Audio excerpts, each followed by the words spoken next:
ನಗರ ಅತ್ಯಂತ ವೇಗವಾಗಿ ಎಲ್ಲ ದಿಕ್ಕಿನಲ್ಲೂ ಕೂಡ ಬೆಳೀತಾ ಇದೆ.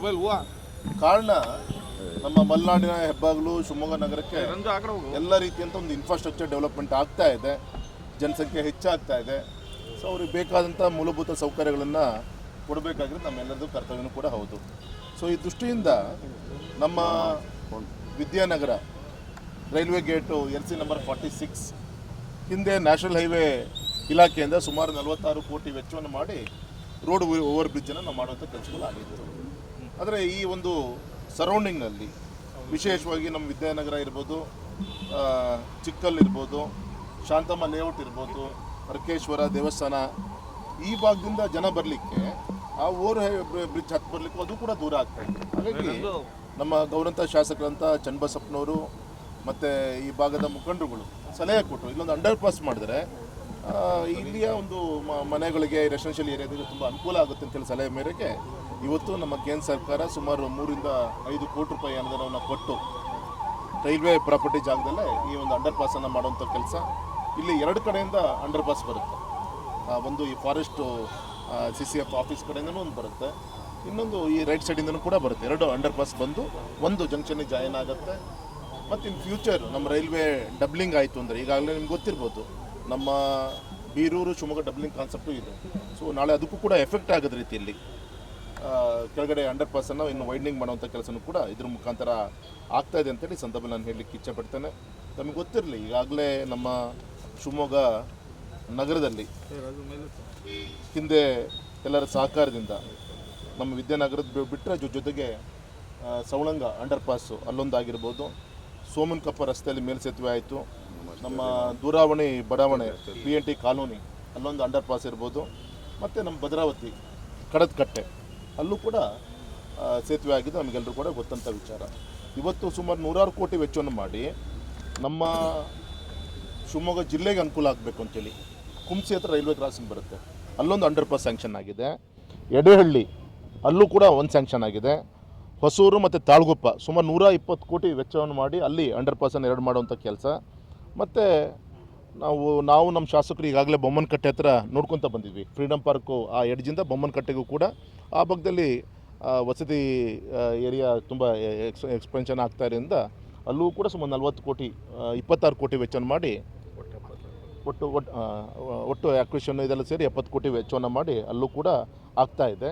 ಇದಾದಮೇಲೆ ಇಲ್ಲಿ ಪಕ್ಕದಲ್ಲಿ ಗುಂಡಪ್ಪ ಶೆಟ್ಟಿ ಅಲ್ಲಿಗೂ ಕೂಡ ಒಂದು ಅಂಡರ್ ಪಾಸ್ ಮಾಡಬೇಕು ಅಂತ ಒಂದು ಇತ್ತು. ಅದು ರೈಲ್ವೆ ಇಲಾಖೆಯಿಂದ ಮಾಡ್ತಿದ್ದಾರೆ, ಇದು NH ಇಂದ ಮಾಡ್ತಾಯಿದ್ದಾರೆ, ಅದನ್ನು ರೈಲ್ವೆ ಇಲಾಖೆಯಿಂದ ಮಾಡ್ತಾರೆ. ಇದಾದಮೇಲೆ ಅದನ್ನು ಕೂಡ ಇನ್ಸ್ಪೆಕ್ಷನ್ ಮಾಡಲಿಕ್ಕೆ ಹೋಗ್ತಿದ್ದೀನಿ. ಅದು ಕೂಡ ಲ್ಯಾಂಡ್ ಎಕ್ವೇಷನ್ ಎಲ್ಲದೂ ಕೂಡ ಆಗಿದೆ, ಟೆಂಡರ್ ಆಗ್ತಾ ಇದೆ. ಅದು ಟೆಂಡರ್ ಕಾಲ್ ಮಾಡಿದ್ದಾರೆ, ಅದು ಕೂಡ ಇನ್ನು ಆದಷ್ಟು ಬೇಗ ಅದನ್ನು ಕೆಲಸವನ್ನು ಶುರು ಮಾಡ್ತೀವಿ. ಹಾಗಾಗಿ ಬರುವಂಥ ದಿನದಲ್ಲಿ ನಮ್ಮ ಶಿವಮೊಗ್ಗ ನಗರಕ್ಕೆ ಬರುವಂಥ ನಮ್ಮ ಜಿಲ್ಲೆಯ ಜನ ಇರ್ಬೋದು ಮತ್ತು ಶಿವಮೊಗ್ಗ ನಗರದಲ್ಲಿ ವಾಸ ಮಾಡ್ತಿರೋ ಜನರಿಗೆ ಎಲ್ಲೂ ಕೂಡ ಬಾಟಲ್ ನೆಕ್ ಆಗದ ರೀತಿಯಲ್ಲಿ ಒಂದು ಸುದೀರ್ಘವಾದಂಥ ಒಂದು ಟ್ರಾಫಿಕ್ ಇಲ್ಲದಂಗೆ ಒಂದು ಇದನ್ನು ಡೆವಲಪ್ಮೆಂಟ್ ಮಾಡೋಕ್ಕೆ ಸುಗಮ ಒಂದು ಸಂಚಾರ ಮಾಡಲಿಕ್ಕೆ ಅನುಕೂಲ ಆಗುತ್ತೆ. ಬೊಮ್ಮನಕಟ್ಟೆ ಒಂದಕ್ಕೆ 70 ಕೋಟಿ ಪೀರ್ಭಾಷಾ ಬೊಮ್ಮನಕಟ್ಟೆಗೆ ಎಷ್ಟು ಲ್ಯಾಂಡ್ ಎಕ್ವಿಷನ್ ಎಲ್ಲದೂ ಕೂಡ ಸರ್ 70 ಕೋಟಿ ಅಲ್ಲಿಗಾಗಿದೆ. ತಾಳ್ಗೊಪ್ಪ ಹೊಸೂರು ಅಲ್ಲೇ 120 ಕೋಟಿ ಆಗಿದೆ ಫ್ಲೈಓವರಲ್ಲಿ. ಸೊ ಈ ಥರ ಹತ್ತತ್ರ ನನಗೆ ಗೊತ್ತಿರಬೇಕು ಒಂದು 300 ಕೋಟಿ ಇವೆಲ್ಲದೂ ಕೂಡ ಸೇರಿದ್ರೆ ಒಂದು ಹತ್ತತ್ರ 250-300 ಕೋಟಿಯಷ್ಟು ಬರೀ ಅಂಡರ್ ಪಾಸಿಗೆ ಇವತ್ತು ನಮ್ಮ ಕೇಂದ್ರ ಸರ್ಕಾರ ನರೇಂದ್ರ ಮೋದಿಜಿಯವರು ನಮ್ಮ ರೈಲ್ವೆ ಮಂತ್ರಿಗಳಂಥ ಅಶ್ವಿನಿ ವೈಷ್ಣವ್ ಅವರಿಗೆ ಮತ್ತು ನಮ್ಮ ರಾಷ್ಟ್ರೀಯ ಹೆದ್ದಾರಿ ಸಚಿವರಂಥ ನಿತಿನ್ ಗಡ್ಕರಿಜಿಯವರನ್ನು ನಾನು ಅಭಿನಂದನೆ ಸಲ್ಲಿಸ್ತೇನೆ. ಮತ್ತು ರಾಜ್ಯ ಸರ್ಕಾರಕ್ಕೂ ಕೂಡ ಭೂಮಿ ಕೊಟ್ಟಿದ್ದಕ್ಕೆ ನಾನು ಅವರೆಲ್ಲರ ಪರವಾಗಿ ನಮ್ಮ ಬಲ್ಕೇಶ್ ಬಾನು ಅವರಿಗೆ ನಾನು ಈ ಸಂದರ್ಭದಲ್ಲಿ ಅಭಿನಂದನೆ ಸಲ್ಲಿಸ್ತೇನೆ. ಇದು ಇನ್ನೊಂದು 2-3 ಮಂತ್ಸಲ್ಲಿ ಮುಗಿಸ್ತೀವಿ ಸರ್. ಇದೇನು ಫಾಸ್ಟ್ ಇದು ಕಾಂಟ್ರಾಕ್ಟ್ಗಳು ಬಂದಿದ್ದಾರೆ. ವಿಶೇಷವಾಗಿ ಇಲ್ಲಿ ಪ್ಲಾಂಟೇಷನ್ ಇತ್ತು, ನೀಲಗಿರಿ ಮರ ಕಡಿಲಿಕ್ಕೆ ಫಾರೆಸ್ಟ್ ಕ್ಲಿಯರೆನ್ಸು ಇದೆಲ್ಲ ಇದೇ 1 ವರ್ಷ ಆಗ್ಬಿಡುತ್ತೆ ಪ್ರೋಸೆಸ್ ಆಯಿತು. ಹಾಗಾಗಿ ಆದಷ್ಟು ಬೇಗ ಶುರು ಮಾಡಿ ಸರ್. ನಿನ್ನೆ ಪ್ರದೀಪೇಶ್ವರ್ ಮೇಲೆ ಒಂದು ಆ ರೀತಿಯಂಥ ಘಟನೆಗಳು ನಡೀಬಾರ್ದಿತ್ತು, ನಡೆದಿದೆ. ಯಾರು ತಪ್ಪು ಯಾರು ಸರಿ ಜನ ಯೋಚನೆ ಮಾಡ್ತಾರೆ, ಸಂದರ್ಭ ಬಂದಾಗ ಅದಕ್ಕೆ ಉತ್ತರ ಕೊಡ್ತಾರೆ. ಅದು ಕ್ಲಿಯರ್ ಆಗಿದೆಯಲ್ಲ ಸರ್. ಆಯಿತು, ಗೌರವಿತ ನಮ್ಮ ರಾಜ್ಯಾಧ್ಯಕ್ಷರ ಮೇಲೂ ಕೂಡ ಕಪ್ಪು ಇಡುವಂಥ ಕೆಲವು ಷಡ್ಯಂತ್ರದ ಕಾಣದ ಕೈಗಳು ನಡೆಸಿತ್ತು. ಅದಕ್ಕೋಸ್ಕರ ಅವ್ರು ನಂಬಿರೋ ದೇವರು ಧರ್ಮಸ್ಥಳ ಮಂಜುನಾಥೇಶ್ವರಿಗೂ ಕೈ ಮುಗಿದು ಬಂದು ಹೇಳಿದ್ದಾರೆ. ಮತ್ತು ಉಳಿದವರಿಗೂ ಕೂಡ ಯಾರು ಅಡ್ಡಮತವನ್ನು ಮಾಡಿದ್ದಾರೆ ದೇವರು ಅವ್ರಿಗೂ ಕೂಡ ಒಳ್ಳೇದು ಮಾಡಲಿ ಅಂತಲೇ ದೇವ್ರ ಹತ್ರ ಕೇಳ್ಕೊಂಡು ಬಂದಿದ್ದಾರೆ. ಇನ್ನು ಉಳಿದ ಸಂಘಟನೆ ಚೌಕಟ್ಟಲ್ಲಿ ಏನು ತೀರ್ಮಾನ ತೆಗೆದುಕೊಳ್ಬೇಕು. ಗೌರವಾನ್ವಿತ ನಮ್ಮ ಸಿ ಟಿ ರವಿಯವರ ಒಂದು ನೇತೃತ್ವದಲ್ಲಿ ವರದಿಯನ್ನು ಸಬ್ಮಿಟ್ ಮಾಡಿದೆ. ಅದಾದಮೇಲೆ ಹೈಕಮಾಂಡ್ ತೀರ್ಮಾನ ಸರ್ ವರದಿಯಲ್ಲಿ ಯಾರ್ದು ಹೆಸರೇ ಇಲ್ಲ ಅಡ್ಡ ಮತದಾನ ಮಾಡೋದು. ಗೊತ್ತಾಗಿಲ್ಲ ಸರ್, ಗೊತ್ತಾಗಿಲ್ಲ ಅದು ಏನೈತೆ ಅಂತ ಗೊತ್ತಿಲ್ಲ. ಸರ್ ಈಗ ಸ್ಟಾರ್ ಎಲ್ಲ ಒಂದೇ ಹೋಗ್ತಾ ಇದೆ ನೆಕ್ಸ್ಟು ಶಿವಮೊಗ್ಗಕ್ಕೆ ಬೇರೆ ಹಾಗೆ ಸರ್, ನನಗೆ ಈ ನೆಕ್ಸ್ಟ್ ಮಂತು ಸೆಷನ್ನು ಶುರುವಾಗುತ್ತೆ. ಆ ಸಂದರ್ಭದಲ್ಲಿ ಎಲ್ಲ ರೀತಿಯ ಫಾಲೋಅಪನ್ನು ಮಾಡಿ, ಒಂದು ಸಮಸ್ಯೆ ಆಗಿರೋದೇನು ಅಂದರೆ ಕೆಲವು ನಮ್ಮದು ಇನ್ಫ್ರಾಸ್ಟ್ರಕ್ಚರ್ ಸಮಸ್ಯೆ ಇಲ್ಲಿ ಇದು, ಕೆಲವು ಏರ್ಲೈನ್ ಸಮಸ್ಯೆಗಳಿದೆ. ಆ ಎರಡೂ ಸೇರಿ ಈ ಥರ ಒಂದು ಸಮಸ್ಯೆಗಳಾಗ್ತವೆ. ಈ ಉದಾಹರಣೆಗೆ ಸ್ಪೈಸ್ ಜೆಟ್ಟು ನಿಂತು ಹೋಗಿದೆ, ಅವ್ರ ಹತ್ರ ಇರೋದೇ ಓನರ್ ಹತ್ರ 2-3 ಫ್ಲೈಟ್ ಇದೆ. ಸೊ ಅವ್ರದ್ದು ಏರ್ಲೈನ್ ಸಮಸ್ಯೆ ಇರೋದು. ನಮ್ಮ ಇಂಡಿಗೋ ಅವರಿಗೆ ಒಂದು ಈ ವಿಸಿಬಿಲಿಟಿ ಇಶ್ಯೂ ಮತ್ತು ಈಗ ಸಮಸ್ಯೆ ಇದಕ್ಕೆ ಅವರು ಲಾಂಗ್ ರೂಟಿಗೆ ಶಿಫ್ಟ್ ಮಾಡ್ಕೊಂಡಿದ್ದಾರೆ. ಹಾಗಾಗಿ ಶಿವಮೊಗ್ಗ ಮತ್ತು ಬೆಂಗಳೂರಿಗೆ ಉಡಾನ್ ಅಂಡರ್ನಲ್ಲೇ ಟೆಂಡರ್ ಕಾಲ್ ಮಾಡಲಿಕ್ಕೆ ರಿಕ್ವೆಸ್ಟ್ ಮಾಡ್ಕೊಂಡಿದ್ದೀವಿ. ಕಾಲ್ ಮಾಡಿಸ್ತೀವಿ. ಕ್ಯಾಪಿಟಲ್ ಸಿಟಿಗೆ ಸಹಜವಾಗಿ ಉಡಾನ್ ಅಂಡರ್ನಲ್ಲಿ ಕಾಲ್ ಮಾಡಲ್ಲ, ಆದರೆ ವಿಶೇಷವಾದಂಥ ಇದು ಅಂದ್ಕೊಂಡು ಇದನ್ನು ಕಾಲ್ ಮಾಡಲಿಕ್ಕೆ ರಿಕ್ವೆಸ್ಟ್ ಮಾಡ್ಕೊಂಡಿದ್ದೀವಿ.